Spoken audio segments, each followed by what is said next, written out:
Hi everyone, welcome to RKM study centre. तो teaching aptitude के class को continue करते हुए आज का हमारा टॉपिक है यूनिट 3 के अंतर्गत आने वाला एक इम्पॉर्टेंट टॉपिक शिक्षण पेशा, जिसको हम लोग शिक्षण व्यवसाय के नाम से भी जानते हैं एंड इंग्लिश में इसी को टीचिंग प्रोफेशन के नाम से जाना जाता है। यूनिट 3 का जो नाम है आपका एटीट्यूड टुवार्ड्स टीचिंग प्रोफेशन, इसी का मेन जो टॉपिक है आपका ये वाला है, ठीक है। एंड इस टॉपिक को समझने से पहले आपको टीचिंग के बारे में पता होना चाहिए एंड इसी कारण से मैंने आपको यूनिट 3 में पहले जितने भी क्लासेस आई हैं वो आपका शिक्षण से संबंधित है, टीचिंग से रिलेटेड है, ठीक है। क्लास नंबर 21 के बाद आपका क्लास नंबर 22 एंड 23 ये दोनों भी आपका यूनिट 3 से संबंधित रहने वाला है। उसके बाद आपका यूनिट 3 कंप्लीट हो जाएगा एंड उसके बाद हम लोग फिर यूनिट 4 के और चलेंगे, ठीक है। तो चलिए क्लास को स्टार्ट करते हैं, समझते हैं टीचिंग प्रोफेशन के बारे में। सबसे पहले जानते हैं कि शिक्षण व्यवसाय क्या होता है, टीचिंग प्रोफेशन क्या होता है। तो शिक्षण व्यवसाय दो शब्दों से मिलकर बना है, एक शिक्षण एंड दूसरा व्यवसाय। शिक्षण का मतलब क्या होता है? पढ़ाना या ज्ञान प्रदान देना, ज्ञान प्रदान करना। प्रोफेशन का क्या मतलब है? इसका अर्थ है ऐसा कार्य जो विशेष योग्यता और प्रशिक्षण के आधार पर किया जाए, ठीक है। यानी कि पढ़ाने का काम जब कोई विशेष योग्यता और ट्रेनिंग के साथ प्रशिक्षण के आधार पर किया जाए तो उसको हम लोग कहेंगे टीचिंग प्रोफेशन, ठीक है। आगे देखते हैं शिक्षण व्यवसाय के प्रमुख पहलू।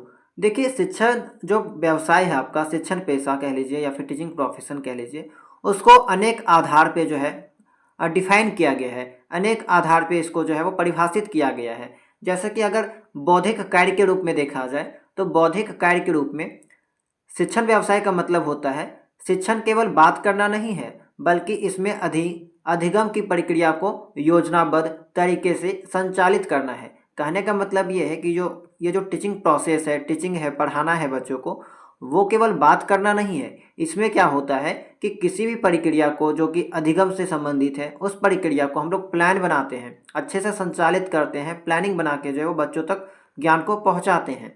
शिक्षक को विद्यार्थियों के रुचि और सीखने की गति को समझते हुए योजना बनाई जाती है। कक्षा का वातावरण सकारात्मक और सहयोगी बनाना शिक्षक का कार्य होता है। तो यहाँ पे क्या देखा जा रहा है कि जो शिक्षण का काम है, तो यहाँ पे तो सभी चीज़ें योजनाबद्ध की जा रही है, प्लान बनाई जा रही है। तो कहीं ना कहीं ये आप काम कहाँ से कीजिएगा? अपने दिमाग से कीजिएगा, अपने मानसिक कह सकते हैं अपने मानसिक प्रक्रिया जो होती है उसके थ्रू आप ये चीज़ों को करेंगे। तो इससे क्या होगा कि आपका यहाँ पे बौद्धिक विकास होगा, बौद्धिक कार्य के रूप में आप इसको देख सकते हैं, ठीक है। नेक्स्ट आपका विज्ञान के रूप में अगर देखा जाए टीचिंग प्रोफेशन को, तो शिक्षण केवल कला नहीं, विज्ञान भी है, ठीक है। कहने का मतलब कि ये जो टीचिंग है आपका वो केवल थ्योरेटिकल नहीं होता, थ्योरेटिकल के साथ साथ प्रैक्टिकल भी होता है। इसमें तार्किकता होती है, लॉजिकल थिंकिंग होती है, रिसर्च होता है, इनोवेशन होता है, यानी कि नए नए आविष्कार देखने को मिलेगा, क्रिएटिविटी देखने को मिलेगा। इसके अलावा शिक्षण में वैज्ञानिक दृष्टिकोण अपनाया जाता है, साइंटिफिक एटीट्यूड को यहाँ पे ध्यान में रखा जाता है, जिससे शिक्षा अधिक प्रभावी बनती है। नेक्स्ट अगर हम देखें सामाजिक सेवा के रूप में, तो सामाजिक सेवा के रूप में शिक्षण एक सामाजिक सेवा है, क्योंकि यह समाज के विकास में महत्वपूर्ण भूमिका निभाता है। बच्चे पढ़ेंगे तो वो समाज के विकास करेंगे। शिक्षा के माध्यम से समाज में सुधार और बदलाव लाया जा सकता है। अमेरिका और रूस जैसे विकसित देशों में शिक्षा ने समाज को उन्नत बनाने में अहम भूमिका निभाई है। तो ये उदाहरण के तौर पे आप देख सकते हैं। आगे है क्रमबद्ध ज्ञान के रूप में अगर देखा जाए तो शिक्षण एक व्यवस्थित ज्ञान पर आधारित होता है, एक सिस्टमेटिक नॉलेज है आपका। यह समाज के सामाजिक, मनोवैज्ञानिक, ऐतिहासिक, राजनीतिक और आर्थिक पक्षों से प्रभावित होता है। धार्मिक एवं आध्यात्मिक विश्वास भी शिक्षण व्यवसाय पर असर डालते हैं। कोई भी बच्चा किसी धार्मिक पे, किसी आध्यात्मिक विश्वास पे बिलीव करता है तो वो भी उनके टीचिंग प्रोफेशन को यहाँ पे इफेक्ट करता है, प्रभावित करता है, ठीक है। दीर्घकालीन सेवा के रूप में अगर देखा जाए तो शिक्षण एक ऐसी प्रक्रिया है जिसमें शिक्षक को निरंतर सीखते रहना पड़ता है। अब इसका मतलब क्या होता है ये ध्यान से दीजिएगा, ठीक है, ध्यान दीजिएगा। इसमें पूछा जा सकता है कि शिक्षा में दीर्घकालीन सेवा का मतलब क्या होता है। तो एक ऐसी प्रक्रिया जिसमें शिक्षक को निरंतर जो वो सीखते रहना चाहिए लंबे समय तक, जब तक शिक्षक एक शिक्षक है, ठीक है, तब तक उनको जो है वो नई नई चीज़ सीखना चाहिए, ताकि वो बच्चों को जो है वो ज्ञान से अपडेट कर सके, अपडेट रख सके। समाज में होने वाले बदलाव के अनुसार शिक्षक को अपनी विधियों और ज्ञान को अपडेट करना अति आवश्यक हो जाता है। शिक्षण व्यवसाय राष्ट्र के राजनीतिक और आर्थिक स्थिति में भी प्रभावित होता है, से भी प्रभावित होता है। देखिए, अपडेट बहुत ज़रूरी है, खास करके एक टीचर को, ठीक है, अपडेट हमेशा रहना ही चाहिए, ठीक है। अब देखिए, शिक्षण व्यवसाय की प्रमुख विशेषताएं क्या है, ठीक है। टीचिंग प्रोफेशन का जो इम्पोर्टेंट कैरेक्टरिस्टिक्स है उसके बारे में देखते हैं। विशिष्ट प्रशिक्षण आवश्यक है। देखिए, एक टीचर बनने के लिए आपको एक जो है स्पेसिफिक ट्रेनिंग कोर्स करना होता है। डायरेक्टली आप टीचर नहीं बन सकते हैं, ठीक है। प्रोफेशनल टीचर नहीं बन सकते हैं। शिक्षक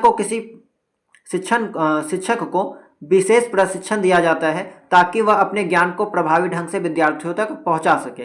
जैसे कि आप अभी बीएड एंट्रेंस एग्जाम की तैयारी कर रहे हैं, तो किस लिए कर रहे हैं? ताकि आपको टीचर बनना है। टीचर बनने के लिए एक यहाँ पे नियम है कि आपको बीएड एंट्रेंस एग्जाम देना होगा, बीएड में एडमिशन कराना होगा, बीएड सेमेस्टर पास करना होगा, तब जाके एक टीचर बनिएगा। तो ये आपका बीएड क्या है? ये आपका एक ट्रेनिंग कोर्स ही है, ठीक है। 2 साल का ट्रेनिंग कोर्स है जहाँ पे आपको सिखाया जाता है कि बच्चों को कैसे ज्ञान दिया जाए, कैसे पढ़ाया जाए, कैसे उनको समझा जाए, इस चीज़ के बारे में आपको यहाँ पे पढ़ाया जाता है। आगे है आपका स्वायत्त शासी नियामक संस्थाएं। तो यहाँ पे क्या होता है कि एनसीईआरटी जैसी संस्थाएं शिक्षकों की नियुक्ति के बारे में, वेतन के बारे में, मूल्यांकन और विशेष सामग्री से जुड़े नियम तय करती है। ये वाला आपका इंपॉर्टेंट पॉइंट है, ध्यान रखिएगा। कई बार पूछा गया है कि शिक्षक से रिलेटेड जो नियम तय किए जाते हैं वो किसके द्वारा तय किए जाते हैं? तो एनसीटीई के द्वारा। एक यहाँ पे संस्था है जिसके द्वारा पूरे इंडिया में जितने भी टीचिंग फील्ड से रिलेटेड काम होते हैं, चाहे कोई आपका टीचिंग फील्ड से रिलेटेड कोर्स हो गया, ठीक है, टीचिंग फील्ड से रिलेटेड जॉब हो गया, तो ये सब चीज़ों को देखभाल जो है मैनेज करने का काम ये आपका एनसीटी के थ्रू होता है, ठीक है। आगे देखें, नवीनता के लिए शोध पत्र उपलब्ध होते हैं, ठीक है। शिक्षकों के ज्ञान को बेहतर बनाने और नई तकनीकों को अपनाने के लिए शोध पत्र, रिसर्च पेपर होते हैं, जर्नल उपलब्ध होते हैं, तो ये सब चीज़ उपलब्ध कराए जाते हैं। शिक्षक को स्वतंत्रता प्राप्त होती है। शिक्षक अपने शिक्षण उद्देश्यों को पूरा करने के लिए उपयुक्त शिक्षण विधियां और सहायक सामग्री का प्रयोग कर सकता है।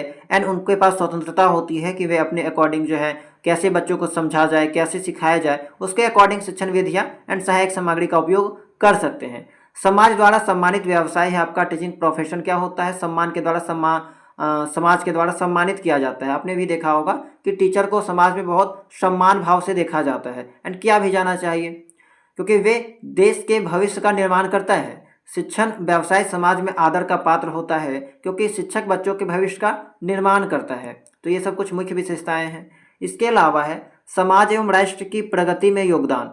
एक टीचर जो है अपने ज्ञान के माध्यम से जो है बच्चों का विकास करता है, जिस कारण से समाज का विकास होगा। फिर शिक्षक जो है वो ज्ञान के माध्यम से समाज और राष्ट्र के विकास में योगदान देता है। ज्ञान और कला का विकास करता है। शिक्षण व्यवसाय ज्ञान, विज्ञान और कला की विधियों को जन्म देना और आगे बढ़ाने का कार्य करता है। आगे है आचरण और मूल्यों के नियम होते हैं। शिक्षकों के लिए कुछ आचार संहिता और कुछ नैतिक मूल्यों का पालन करना बहुत आवश्यक हो जाता है कि बच्चों के साथ कैसे बिना भेदभाव को उनको पढ़ाना चाहिए, सभी को एकरूपता के साथ देखा जाना चाहिए। तो बहुत सारे नियम हैं, बहुत सारे जो यहाँ पे चीज़ों को ध्यान में रखा जाना चाहिए एक टीचर होने के नाते, ठीक है। आगे है अन्य व्यवसायों की जननी। देखिए, ये जो टीचिंग प्रोफेशन है इसको अन्य व्यवसाय की जननी के नाम से भी जाना जाता है। आप पढ़िएगा तभी आपके दिमाग में नया नया आइडिया आएगा एंड तभी जाकर आप नए नए बिजनेस को यहाँ पे खड़ा कर सकते हैं, नए नए प्रोफेशन में जा सकते हैं, ठीक है। तो मुख्य क्या है कि आपके पास ज्ञान होना चाहिए, तभी दिमाग आपका चलेगा। नया नया चीज़ को आप लोग खोज कर सकते हैं, नया चीज़ों को यहाँ पे कह सकते हैं, नया व्यवसाय बना सकते हैं। तो इसी कारण कहा जाता है कि शिक्षण व्यवसाय को अन्य व्यवसायों का आधार माना जाता है, बेस माना जाता है, क्योंकि इसके द्वारा विभिन्न क्षेत्रों के लिए कुशल व्यक्ति तैयार होते हैं। आगे है कुशलता और दक्षता का विकास। तो शिक्षण व्यवसाय में शिक्षक को लगातार सीखने और अपने कौशल को बेहतर बनाने की आवश्यकता होती है। नेक्स्ट है लंबी अवधि तक अध्ययन एवं अनुभव आवश्यक है। एक टीचर होने के नाते टीचर को जो है वो लंबे अवधि तक अध्ययन किया। जैसे होता क्या है कि अगर आपने देखा होगा कि कोई भी प्राइवेट स्कूल में अगर आप ज्वाइन करने जाओगे तो वहाँ पे एक्सपीरियंस मांगा जाता है, अनुभव मांगा जाता है कि पिछले 2-3 साल का अनुभव होना चाहिए, 10 साल का अनुभव होना चाहिए। तो वो क्यों मांगा जाता है? क्योंकि एक लंबी अवधि तक का अध्ययन उनके पास होता है, वे बहुत लंबे समय तक बच्चों को पढ़ाते हैं एंड सभी चीज़ें उनको अच्छे से पता होती है। तो इसीलिए अनुभव आवश्यक है। शिक्षक को अपने ज्ञान और अनुभव को लगातार बढ़ाते रहना पड़ता है ताकि वह एक कुशल शिक्षक बन सके, स्किल्ड टीचर है वो बन सके। ठीक है, तो यहाँ पे ये था आपका कुछ विशेषताएं टीचिंग प्रोफेशनल से रिलेटेड। एंड अब हम लोग देखते हैं इससे रिलेटेड कुछ इंपॉर्टेंट प्रश्न जिसकी मदद से आप लोग जो है इस चीज़ का रिवीजन भी कर सकते हैं। देखिए, शिक्षण व्यवसाय को अन्य व्यवसायों की जननी क्यों कहा जाता है? अभी मैंने आपको बताया क्योंकि शिक्षक अन्य व्यवसायों के लिए कुशल व्यक्ति तैयार करता है। ठीक है, आगे है शिक्षकों के नियमन के लिए कौन सी संस्था उत्तरदायी है? NCT, national council for teacher and education. ठीक है, national council for teacher education इसका फुल फॉर्म होता है, याद रख सकते हैं, सीबीएसई। यूजीसी क्या है? तो विश्वविद्यालय में जो शिक्षा दी जाती है उसका संचालन आपका यूजीसी के द्वारा किया जाता है। आगे है आपका शिक्षण व्यवसाय में शिक्षक को कौन सी स्वतंत्रता प्राप्त होती है? तो विद्यार्थियों को अनुशासन में रखने की स्वतंत्रता, अपने विधि एवं सामग्री चुनने की स्वतंत्रता। बिल्कुल सही बात है। शिक्षण जो व्यवसाय होता है, टीचिंग जो प्रोफेशन होता है, इसमें एक टीचर को फ्रीडम होता है किस चीज़ का, कि वो अपने अकॉर्डिंग जो है वो अपने टीचिंग मेथड को यूज कर सके, टीचिंग टीएलएम का यूज कर सकते हैं, शिक्षण सामग्री का यूज कर सके। शिक्षण व्यवसाय का मुख्य उद्देश्य क्या है? शिक्षकों का विकास, विद्यार्थियों को सफल बनाना, समाज और राष्ट्र की प्रगति। सबसे मुख्य आपका ये हो जाएगा। देखिए, मैं आपको बार बार बताता हूँ कि टीचिंग एप्टीट्यूड में कई सारे ऐसे सवाल आपको दिखाई देंगे जहाँ पे आपका एक से ज़्यादा आंसर सही हो सकता है, लेकिन उस केस में आपको बेस्ट वाला ऑप्शन सिलेक्ट करना होता है। जैसे कि यहाँ पे देख सकते हैं, शिक्षण व्यवसाय का मुख्य उद्देश्य क्या है? तो उद्देश्य में आपका ये भी हो सकता है कि विद्यार्थियों को सफल बनाना, ये आपका गलत नहीं है, लेकिन आपको यहाँ पे बेस्ट ऑप्शन चुनना है जो कि हो जाएगा समाज और राष्ट्र की प्रगति। ठीक है, आगे है शिक्षक के ज्ञान को बढ़ाने के लिए कौन सा साधन उपयोगी होता है? समाचार पत्र, शोध पत्र एवं शोध जर्नल। इसका नाम मैंने लिया था, ये आपका सही हो जाएगा। चलिए, आगे है शिक्षण व्यवसाय को एक बौद्धिक कार्य क्यों कहा जाता है? बौद्धिक कार्य यानी कि आपका दिमागी से कनेक्टेड होना चाहिए, यानी कि मानसिक काम। ठीक है, जिसको करने के लिए आपका यहाँ पे दिमाग का यूज होना चाहिए, मानसिक का यूज होना चाहिए। ठीक है, ब्रेन का उपयोग होना चाहिए, क्योंकि शिक्षक का ज्ञान उच्च स्तर का होता है, क्योंकि शिक्षण में विद्यार्थियों के व्यवहार को बदलना होता है। बिल्कुल सही बात है। बौद्धिक कार्य क्यों कहा जाता है? तो शिक्षण की मदद से विद्यार्थियों के व्यवहार को बदला जाता है। एक्चुअली अधिगम का मतलब ही होता है, अगर बच्चों को आप कुछ सिखा रहे हैं तो उसका मतलब ये है कि आप उनके व्यवहार में परिवर्तन कर रहे हैं। ठीक है, तो बी वाला आपका ज़्यादा एक्यूरेट है। अगला सवाल है आपका, शिक्षण व्यवसाय का मुख्य लक्ष्य क्या है? ज्ञान का प्रसार करना, विद्यार्थियों को प्रमाण पत्र दिलाना। देखिए, केवल प्रमाण पत्र दिलाना ये तो कहना गलत हो जाएगा। विद्यार्थियों का संपूर्ण विकास शिक्षा का मकसद ही होता है, ओवरऑल डेवलपमेंट। ठीक है, शिक्षण व्यवसाय में दीर्घकालीन सेवा का क्या अर्थ है? शिक्षक को हमेशा पढ़ाना चाहिए, शिक्षक को लगातार सीखते रहना चाहिए। ठीक है, दीर्घकालीन सेवा का मतलब है शिक्षक को लगातार सीखते रहना चाहिए। आगे है शिक्षण व्यवसाय का मुख्य आधार क्या है? तो शिक्षण व्यवसाय का मुख्य आधार क्या है? एक प्रशिक्षण एंड अनुभव। आपके पास अनुभव होना चाहिए, आप ट्रेंड होना चाहिए, अपने फील्ड में स्किल्ड पूरा कौशल होना चाहिए। ठीक है, प्रशिक्षण आप होना चाहिए। आगे है शिक्षण व्यवसाय का मुख्य लाभ क्या है? उच्च वेतन, विद्यार्थियों को प्रेरणा देना, मोटिवेट करना, ये आपका मुख्य लाभ हो जाएगा। ठीक है, नेक्स्ट है आपका शिक्षक के लिए सबसे महत्वपूर्ण गुण क्या है? कठोर अनुशासन। कठोर अनुशासन तो आपका नेगेटिव हो जाएगा। धैर्य और सहनशीलता। लास्ट में आपको याद होगा तो मैंने आपको बताया था कि टीचर में कुछ गुण जो है वो होना चाहिए, कुछ नियम कानून टीचर को फॉलो किया जाना चाहिए। जैसे कि धैर्य उनके पास होना चाहिए, सहनशीलता होना चाहिए, कुछ गुण जो है वो एक टीचर के पास होना चाहिए, तभी वो बच्चे के बीच में जो है अपना कह सकते हैं कि जगह बना सकते हैं। ठीक है, एंड उनके साथ सही बर्ताव कर सकते हैं। तो धैर्य उनके पास होना चाहिए, सहनशीलता होना चाहिए, सत्य बोलने के गुण होना चाहिए। ठीक है, ईमानदार होना चाहिए, सभी को एक नज़र से देखना चाहिए। तो बहुत सारी चीज़ों को ध्यान में रखना चाहिए एक टीचर होने के नाते। किसी के साथ भेदभाव नहीं करना चाहिए। शिक्षण व्यवसाय में शिक्षक का मुख्य कर्तव्य क्या है? परीक्षा आयोजित करना, केवल पढ़ाना। केवल पढ़ाना ये आपका नेगेटिव हो जाएगा। विद्यार्थियों का मार्गदर्शन करना, बिल्कुल सही बात है, विद्यार्थियों का मार्गदर्शन करना शिक्षक का मुख्य कर्तव्य हो जाता है। ठीक है, यहाँ पे भी वही काम हो रहा है कि आपको बेस्ट वाला ऑप्शन सिलेक्ट करना है। अनुशासन बनाना, अनुशासित करना, ये भी आपका शिक्षक का कार्य है, गलत नहीं है, सही है। परीक्षा आयोजित करना ये भी किया जा सकता है, लेकिन जो मुख्य यहाँ पे जो वर्ड आया है वो इस चीज़ को इंडिकेट कर रहा है कि बेस्ट वाला आपको ऑप्शन जो है वो यहाँ पे चुनना है, जो कि ऑप्शन सी हो जाएगा।